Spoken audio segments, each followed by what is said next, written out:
Welcome back to my Valentine's Day sewing series. Today we're making this cute little ruffle pouch. This would be a great gift for like Galentine's get-togethers. Let's do it. I have 3 strips. These are 2.5 by 8.5 inches. I have this for the ruffle. It's 5 inches by 17 inches. The back is 5.5 by 8.5 inches, as well as the 2 lining pieces. And then you are going to need some batting and then a zipper that is cut to 7.5 inches. And then 2 tabs. Mine are 1.5 inches by 3 inches.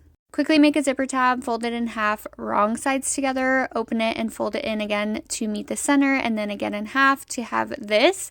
And then we're just putting them right sides onto the zipper and clipping them in place for now. The ruffle, just iron it in half, wrong sides together. 1/4 inch down on the zipper tabs and then just fold it over and clip it in place on both sides. To gather, I'm just leaving a tail. My stitch length is at a 4. I'm not back stitching at the beginning or end. Make sure you leave a tail on both sides.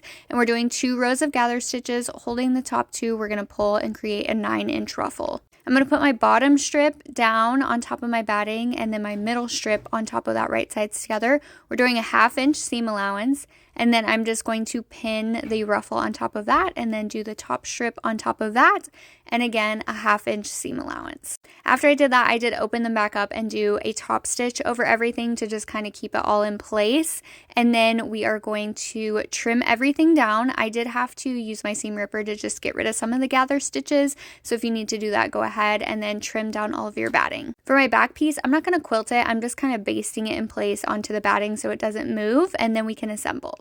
So we've got right side up on the front and zipper right side down. The zipper needs to have a 1/2 inch on both sides, and then I'm using my zipper foot and then just sewing zipper tab to zipper tab, and then I'm putting my lining right side down on that, and I'm sewing end to end on that. Just make sure you move your zipper out of the way, and then I'm doing right side down on the back and sewing zipper tab to zipper tab, and then lining again right side down, and then we're sewing end to end. I have other videos that break down zippers a lot better than this, more in depth, if you want to check those out. Then I'm just going to finish off with a little top stitch on both sides, an 1/8 inch all the way down. Once you get your top stitch done, we are going to open the zipper, and then we're going to flip the lining to one side and the exterior to one side, and I'm just clipping it in place. We're going to leave a gap here and sew a 1/4 inch all the way around, and take your time. There is a gap in between your zipper tab and the end of your fabric. That is where you're sewing your 1/4 inch, because you're not sewing over your zipper tab. That's why we left that 1/2 inch. I'm clipping off my corners, and then I'm going to flip it right side out. When you're doing that, make sure you poke out your zipper tabs really well and the corners, and then all we have to do is iron this opening and then top stitch over it to close it up.